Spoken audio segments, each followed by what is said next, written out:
여호수아 18장 우리 1절로 4절까지 합독해 보겠습니다. 이스라엘 자손의 온 회중이 실로에 모여서 거기에 회막을 세웠으며 그 땅은 그들 앞에서 돌아와 정복되었더라. 그러나 이스라엘 자손 중에 그 기업의 분배를 받지 못한 자가 아직도 7지파라. 여호수아가 이스라엘 자손에게 이르되 너희가 너희 조상의 하나님 여호와께서 너희에게 주신 땅을 점령하러 가기를 어느 때까지 지체하겠느냐. 너희는 각 지파에 3사람씩 선정하라. 내가 그들을 보내리니 그들은 일어나서 그 땅에 두루 다니며 그들의 기업에 따라 그 땅을 그려가지고 내게로 돌아올 것이라. 아멘. 4절까지 봉독해 드렸습니다. 지난번에 땅을 분배하기는 시작했지만은 완전히 다 정복하지는 못했다 그랬습니다. 그래서 땅을 나눠 주기는 하는데 미처 정복하지 못한 땅들이 많다 보니까 아무래도 사람들이 좀 주저주저 하는 것 같아요. 지금 7지파가 아직까지 기업을 받지 못했다 이렇게 얘기합니다. 지난번 요단 동편 땅은 확실하게 그것은 점령이 됐죠. 그래서 2지파 반에게 나눠줬고요. 요단 서편에 와서 유다지파 나눠줬고요. 그 다음에 요셉 자손의 2 아들 에브라임과 므낫세 그 2지파에게 또 나눠줬어요. 그러니까 지금까지 총 5개 지파만 나눠줬습니다. 5지파에게는 땅덩어리들이 제법 컸죠. 제법 컸어요. 제법 컸는데 자, 이 정도 나눠주고 나니까 그 나머지는 어떻게 됐죠? 남은 것도 그렇게 많지는 않아 보이고요. 또, 그러니까 지파는 7지파가 남았는데 땅덩어리는 많이 안 남았다 그 말이죠. 지파는 많이 남았는데 땅덩어리는 적어요. 그러니까 언뜻 계산해봐도 야 이거 뭐 우리한테 돌아올 게 별로 없네 이런 생각도 들 수 있고요. 그마저도 확실하게 점령을 했으면은 아마 선뜻 나서서 여기는 우리 땅이니까 우리가 들어가겠습니다. 우리에게 주시기로 했으니까 우리가 들어가겠습니다. 이런 식으로 아마 적극적으로 할 텐데 아마도 뭔가에 좀 불만이 있지 않았나라는 생각이 들어요. 물론 여기에 뭐 불만이 있었다 그런 얘기는 없는데 그러나 여호수아의 표현에 보면 이런 말이 나와요. 3절에 여호수아가 이스라엘 자손에게 이르되 너희가 너희 조상의 하나님 여호와께서 너희에게 주신 땅을 점령하러 가기를 어느 때까지 지체하겠느냐. 이 말은 뭐죠? 조금 야단치는 장면이죠. 좀 책망하는 장면이죠. 자, 여호와께서 주신 땅인데 왜 점령하러 안 들어가느냐. 지금 그 말이잖아요. 그러니까 분명히 하나님은 주셨다는 거예요. 안 주셨다는 게 아니라 주셨다는 거예요. 그런데 왜 점령하러 안 들어가느냐? 지금 그 얘기잖아요. 그러니까 아마 그들도 할 말이 있을 거예요. 이게 주신 땅이라고요? 이게 우리에게 주신 땅이라고요? 사람들이 싸르니까. 그러니까 땅덩어리도 크지도 않을 뿐더러 거기다가 또 뭐예요? 거기 아직까지 다 점령도 아직 못한 땅이잖아요. 그러다 보니까 점령도 못한 거, 또 땅덩어리도 크지도 않은 거, 그런데 들어가라고요? 이걸 하나님이 나한테 주셨다고요? 이런 불만이죠. 이게 불만이라는 소리는 없어요. 불만이라는 소리가 없어가지고 불만이라고 함부로 말할 수는 없지만은 그러나 분명히 지체한 거는 틀림없잖아요. 그렇죠? 여호수아가 왜 지체하느냐라고 했으니까 지체한 건 틀림없어요. 쉽게 말하면은 안 들어가려고 쭈뼛쭈뼛 하고 있다는 거죠. 아니면 주저앉아 가지고 일어날 생각을 안 한다는 거죠. 예. 그러니까 먼저 받은 지파들은 나름대로 땅덩어리도 제법 크고 아마 좋은 땅을 먼저 점령을 한 것 같아요. 물론 뭐 지난번 요셉 지파 에브라임 자손 가운데서도 약간의 불만은 있긴 있었죠. 예. 왜 나에게 이렇게 거친 땅을 주십니까? 하면서 거기는 철병거도 있고 우리가 점령하기 힘드는데 왜 이런 데를 가게 합니까? 약간 불만이 있었어요. 그러나 여호수아가 담대하게 들어가라. 그러면서 네가 개척하라. 비록 살림이라도 네가 개척하면 된다. 하나님이 틀림없이 주신 땅이다. 그러니 네가 개척하면 된다. 그러니까 주셨다고 해가지고 우리는 뭐 주셨다 하면은요, 우리는 가만히 있는데 그냥 다 안겨주는 걸 줬다고 생각을 해요. 맞나요? 다 안겨줘야 진짜 준 건가요? 지금 저 사람 손에 있으면 아직 내 거 아닌가요? 그 사람 손에 있는 내 것이 아니지. 내가 갖고. 아니, 내가 저 사람 손에다가 이미 너에게 주라고 줬다. 그러니까 네가 가서 받으면 된다. 자, 그 얘기를 했단 말이에요. 그럼 뭐예요? 그거 뺏어야 돼. 그렇죠. 내가 너한테 주라고 저기 줘놨으니까 네가 가서 가져오면 된다. 지금 그 얘기 한 거 아니에요? 그러면 가지러 가야지. 가지러 가야 되는데, 아니 자기는 가만히 앉아 있으면서 자기 손에 지금 들려주기만을 기다리고 있다는 거예요. 그리고는 못 들어간다 어쩐다 별 핑계를 다 대는 것 같아요. 예. 가끔 지도자들이 좀 답답해할 때가 있습니다. 뭔가를 무슨 일을 한다든지 뭔가를 하려고 하면은 뭐 합시다라고 얘기를 하면은 지도자가 뭔가를 해야만 될 것 같고 또 마땅히 할 수 있을 것 같아가지고 합시다라고 했을 텐데 그건 안 됩니다. 할 수 없습니다. 네. 위험합니다. 뭐 이런 식으로 우리는 못합니다. 뭐 이런 식으로 대답하는 경향이 있어요. 그렇게 되어지면 참 계속 하자고 할 수도 없고 그렇다고 마땅히 해야 된다고 생각해서 하자고 했는데 하지 말자 그럴 수도 없고 반대하니까 하지 말자 그럴 수도 없고 참 난처하지요. 답답하지요. 예.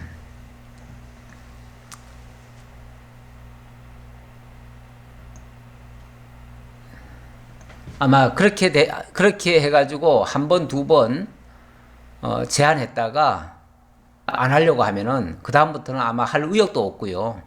하기도 싫고요. 해봤자 안 될 것 같고요.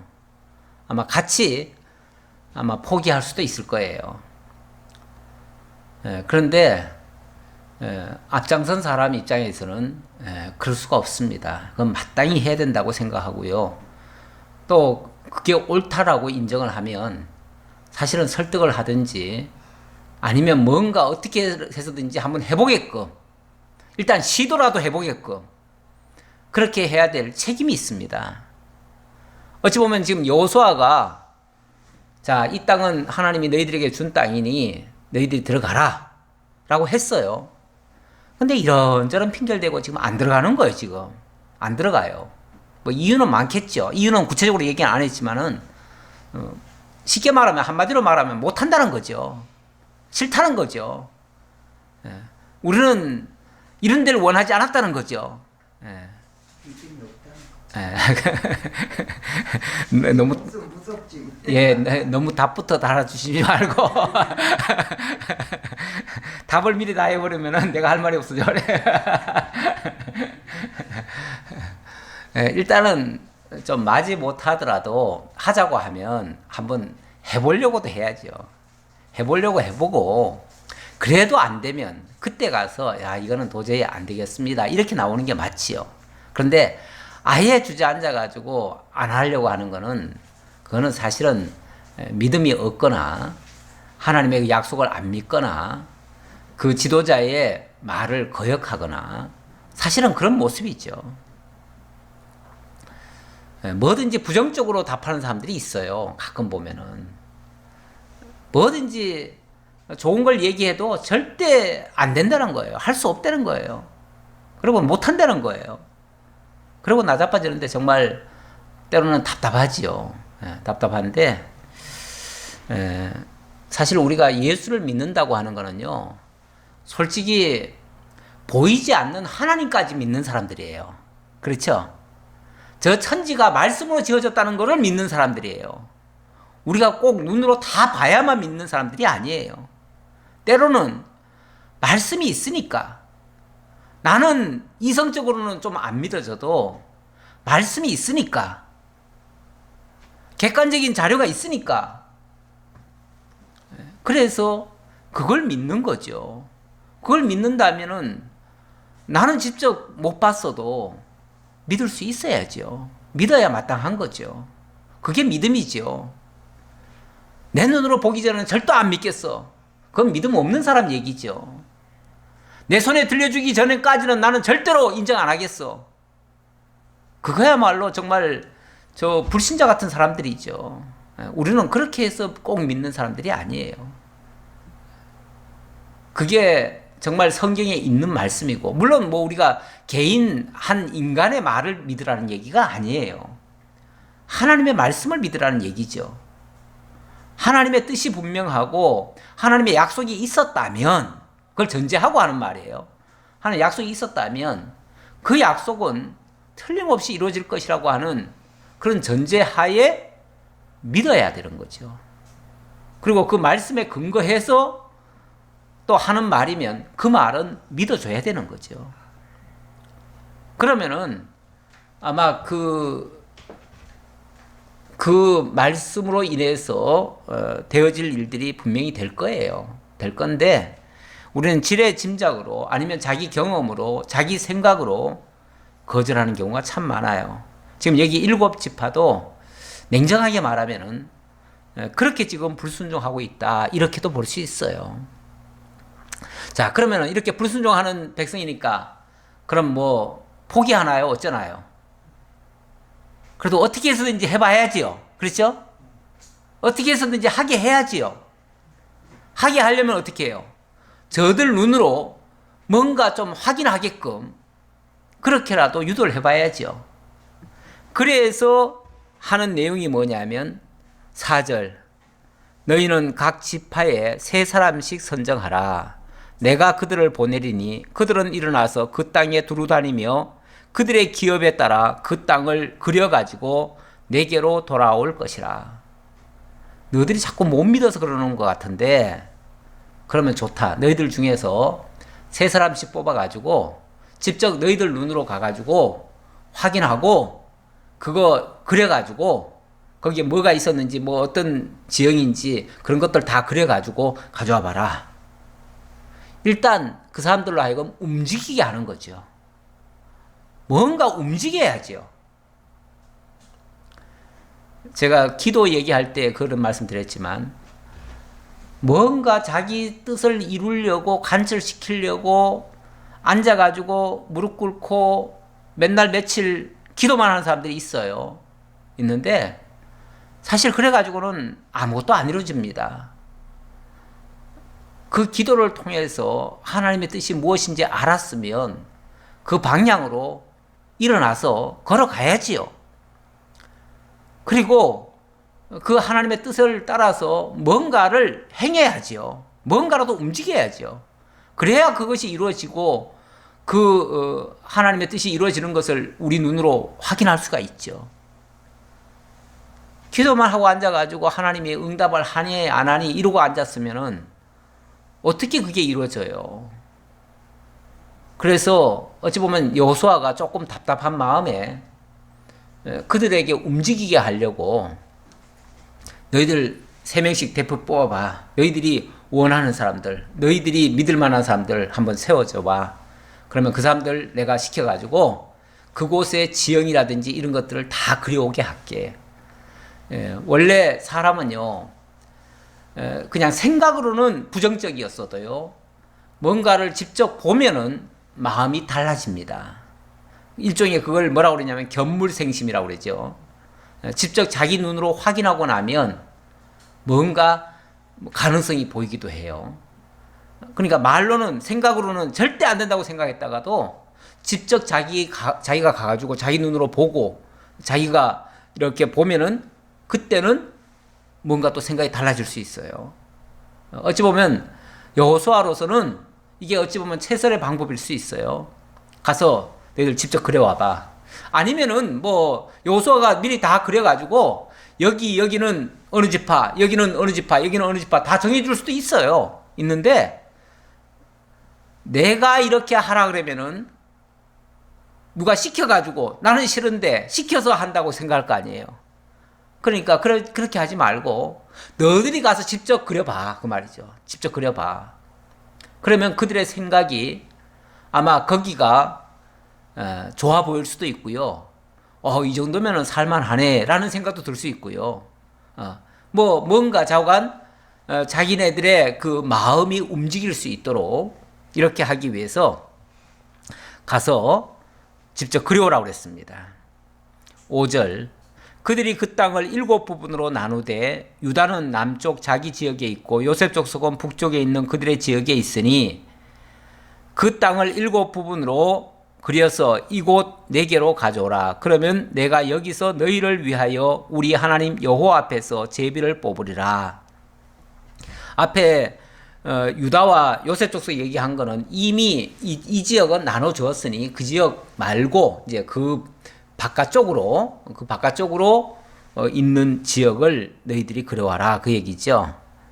자, 그러면서 너희들이 그려오면 그 다음에 정해주겠다 그 말이죠. 제비 뽑는다는 말은 그때 정하겠다. 미리 여기는 너희들이 가져라 뭐 이런 식으로 얘기하면 또 불만도 생길 수 있고, 그러니까 너희들이 직접 너희들 눈으로 보고 그려와라.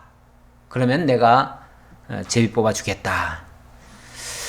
레위 사람은 너희 중에 분깃이 없나니 여호와의 제사장 직분이 그들의 기업이 되며 각각 루벤과 므낫세 반지파는 요단 저편 동쪽에서 이미 기업을 받았나니 이는 여호와의 종 모세가 그들에게 준 것이니라 하더라. 레위 사람은 분깃이 없다.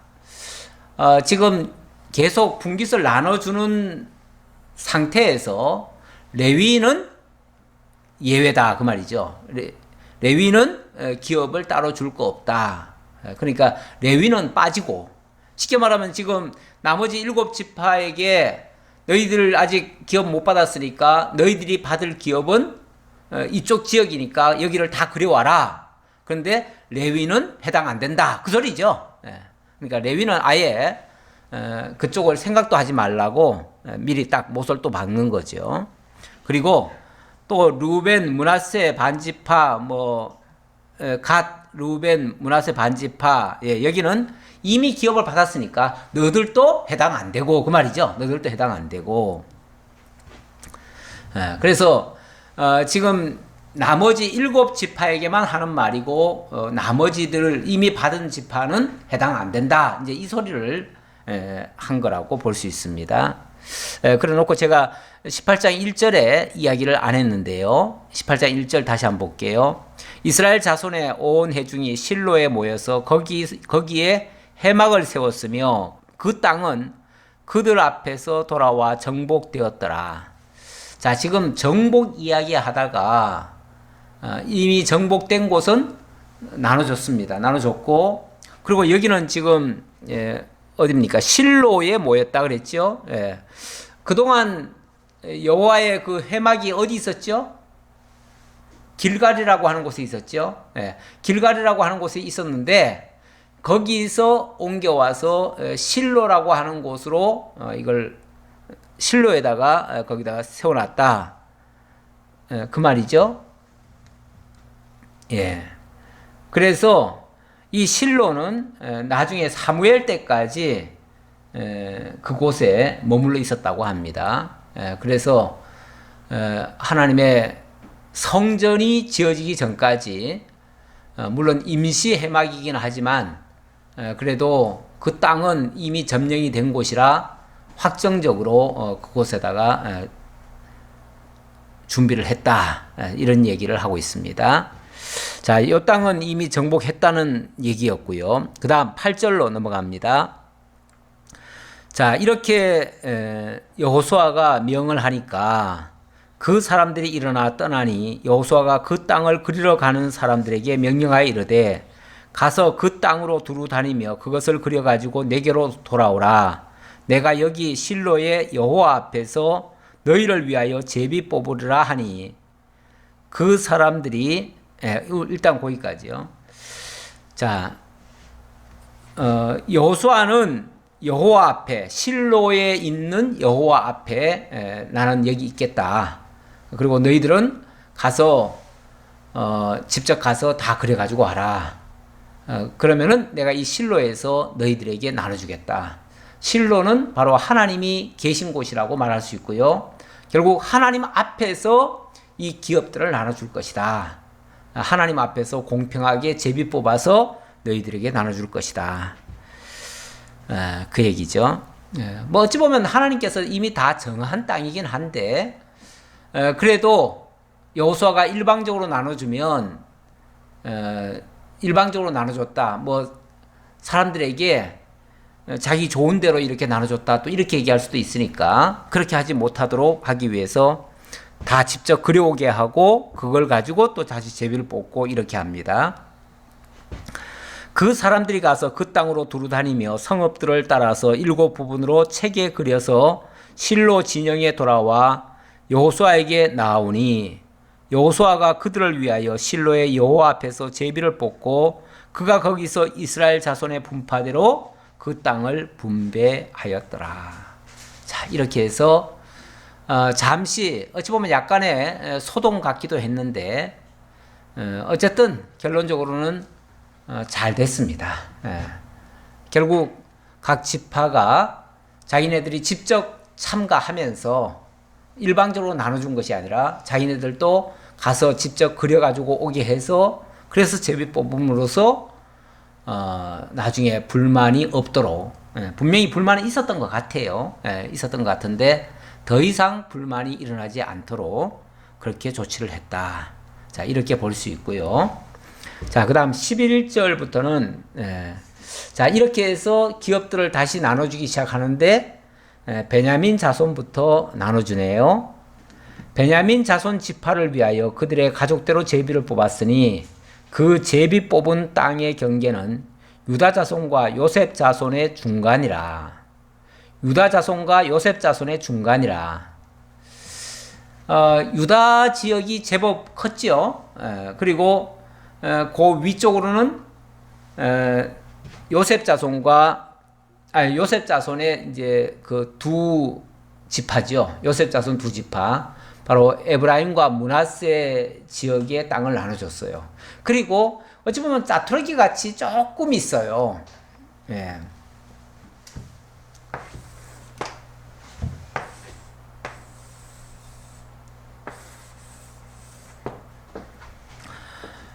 이 사해를 중심으로 해가지고 사해 이 아래쪽은 거의 다 유다지파 땅이죠. 유다지파 땅이고, 네, 그 다음에 또 이 위쪽 여기까지 뭐 이 정도라고 할 수 있어요. 이 정도는 다 이게 또 이게 므낫세 반지파고요. 이게 에브라임 지파예요.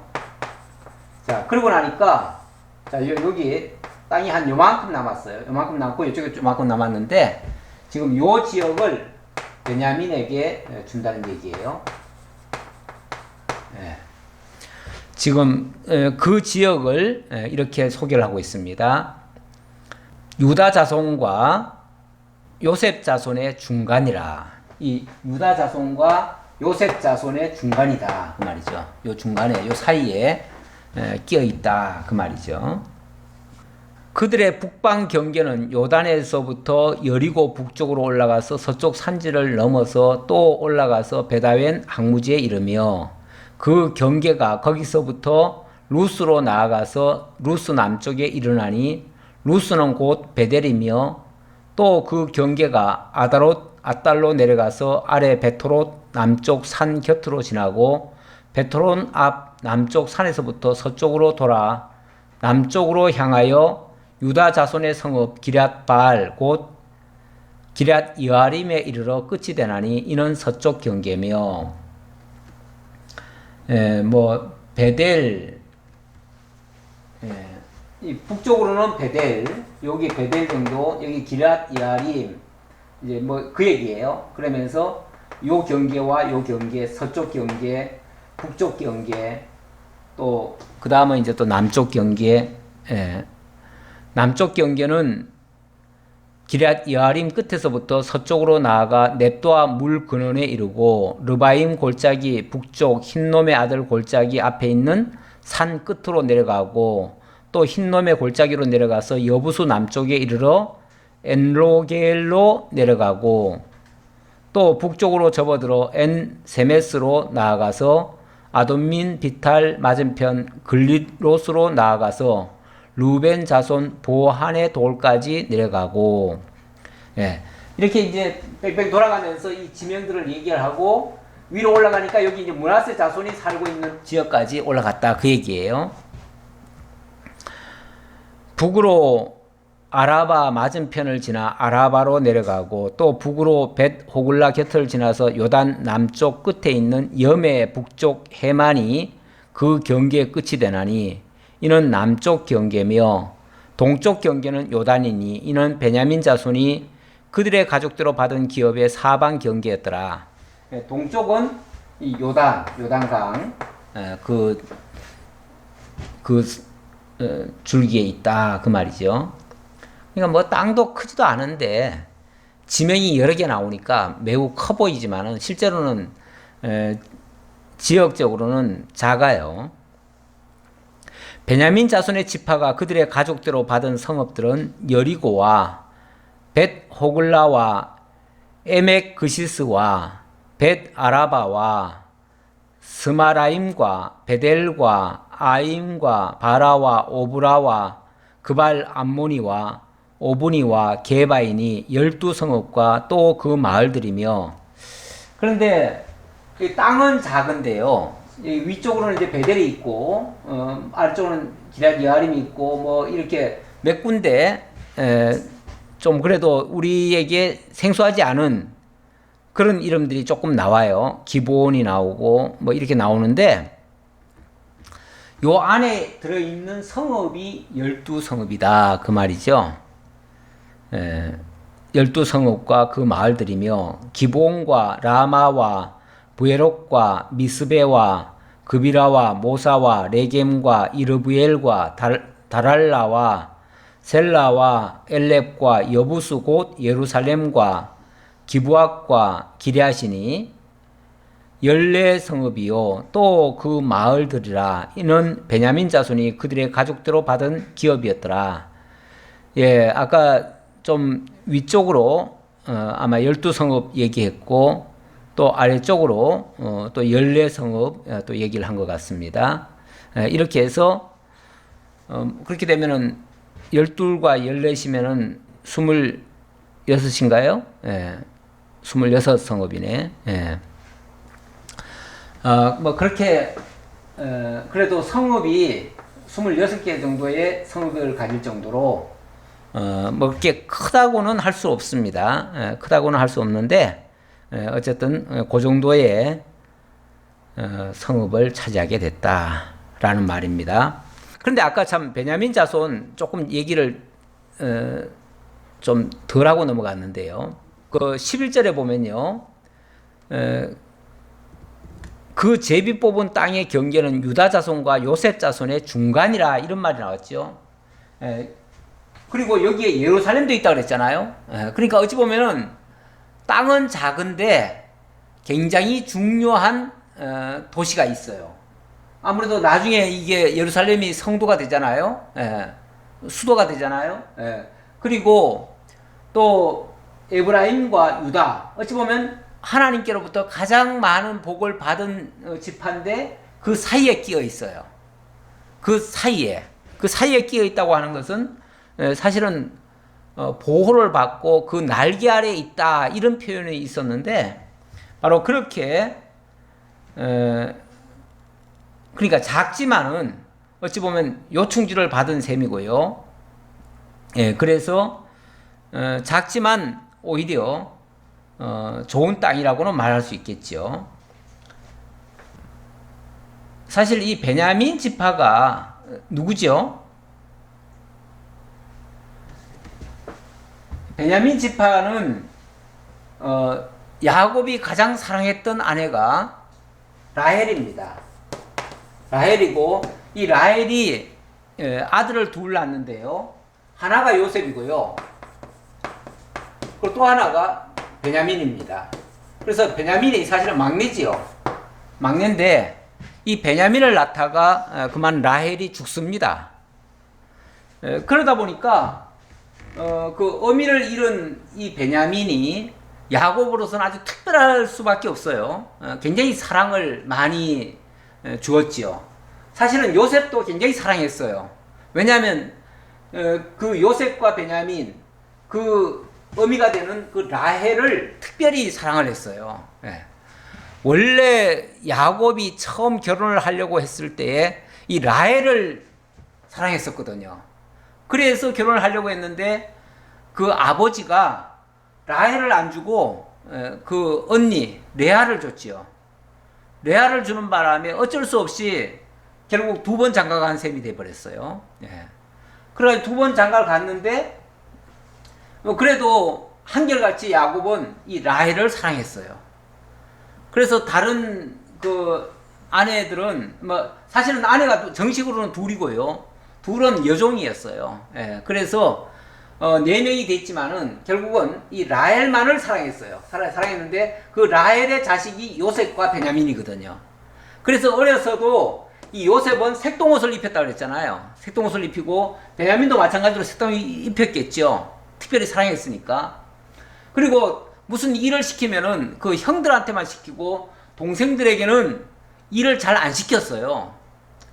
그랬는데 어느 날은 이 요셉이 색동옷 입고 있던 이 요셉이 꿈을 꾸고 아버지하고 형들한테 가가지고 아주 불쾌한 소리를 하잖아요.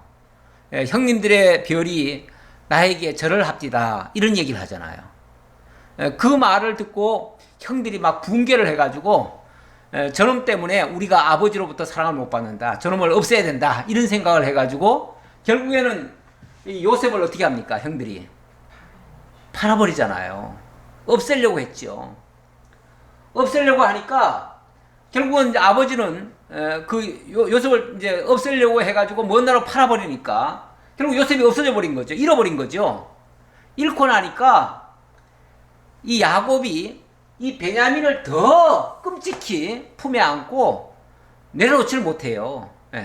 왜냐하면 사랑하던 아내의 아들인데 요셉을 잃었잖아요. 잃고 나니까 이제 마지막 남은 거는 이제 베냐민밖에 없는데 이 베냐민을 도저히 놓을 수가 없어요. 그런데 양식을 구하러 애굽에 내려갔던 그 형들이 그만 거기서 포로로 잡히죠. 그 누명을 쓰고 거기서 잡힙니다. 잡혔을 때에 이 베냐민을 데려오라고 그래요. 베냐민을 데려오지 않으면 너희들은 간첩이니까 여기서 죽을 거다. 이런 식으로 얘기를 하니까 나중에 이 야곱이 굉장히 정말 도저히 놓을 수가 없었지만 내가 잃으면 잃으리로다 하면서 결국 베냐민을 내려놓게 됩니다. 그래서 베냐민을 데려갔는데 나중에 알고 보니까 요셉이 총리가 된 거 아니에요? 그래가지고 결국은 이스라엘 민족 전체가 다 살아나는 이런 하나님의 특별한 은혜를 맛보게 됩니다. 자, 이건 결과는 해피엔딩인데 가정적으로 보면 이 베냐민은 정말로 놓을 수가 없는 자예요. 그러다 보니까 늘 그 품 안에서 품고 있듯이 그렇게 지켜줬어요. 그래서 가장 안전하게 어찌 보면 이 요셉과 유다의 날개에 품고 있듯이 그래서 베냐민을 이 지역으로 줄 것처럼 야곱이 그렇게 예언을 했고요. 또 모세를 통해서도 예언을 했어요. 예언을 했는데 신명기에 보면은 모세의 그 예언에 보면 이런 말이 나와요. 신명기 33장 12절인데요. 여호와의 사랑을 입은 자는 그 곁에 안전히 거하리로다.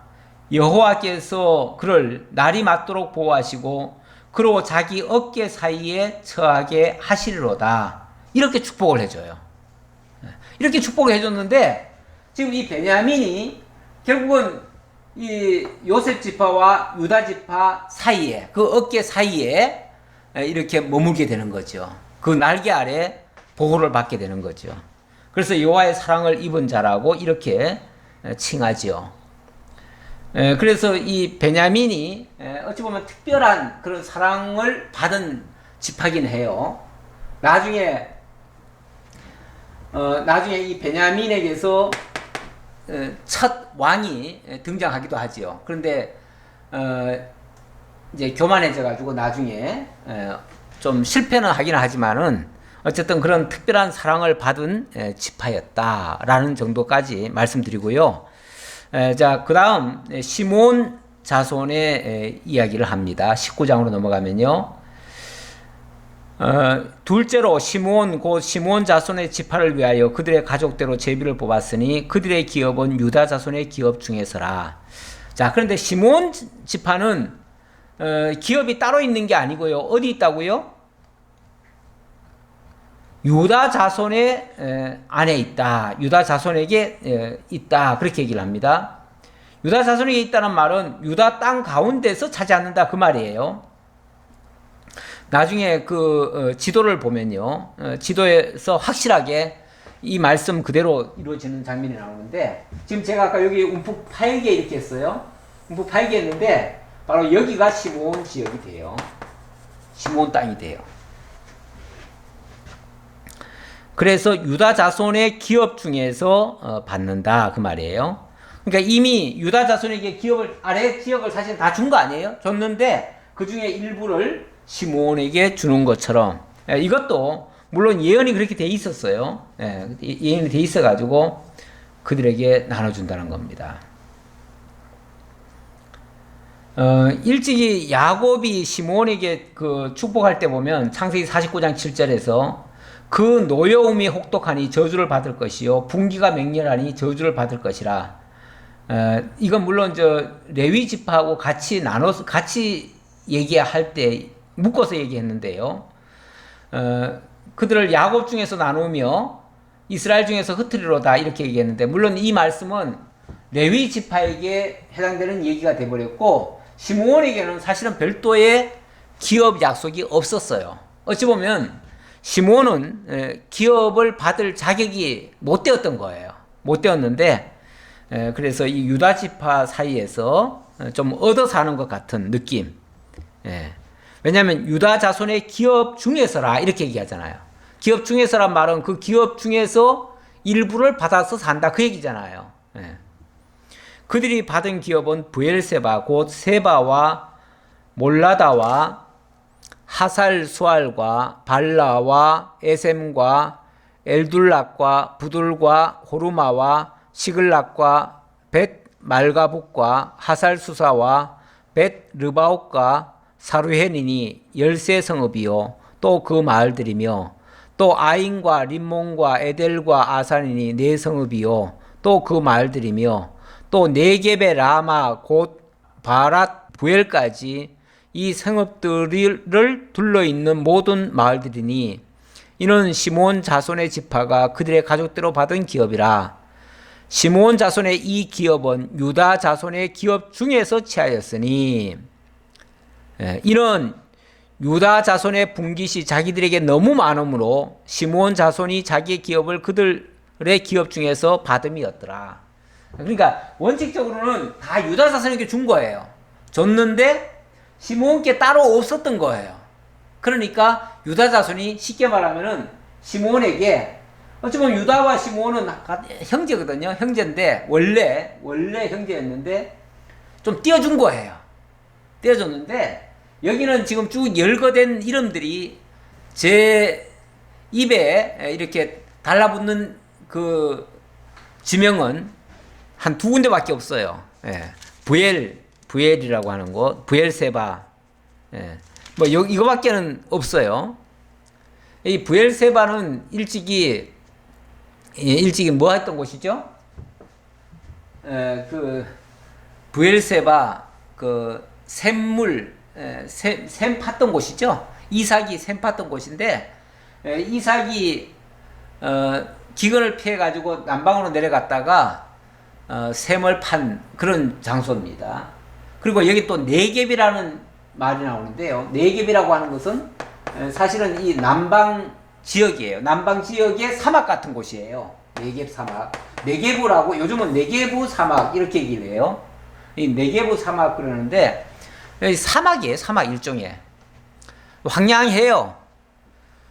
이 황량한 곳에서 우물이 없으면은 살 수 없는 곳인데 그 남방 지역으로 내려갔다가 이삭이 거기서 우물을 발견해 가지고 그래서 우물을 팠던 그 지역입니다. 별로 그러니까 지역적으로는 좋은 땅은 아니에요. 사막이 많은 곳이고요. 하지만 유다 자손으로서는 큰 인심 쓴 거죠. 뭐 시몬한테.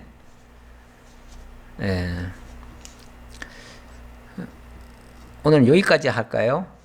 아무래도 뒤에 기업들이 각각 나눠주는 기업들이 많은데 그걸 다 얘기하기에는 어차피 안 될 것 같습니다.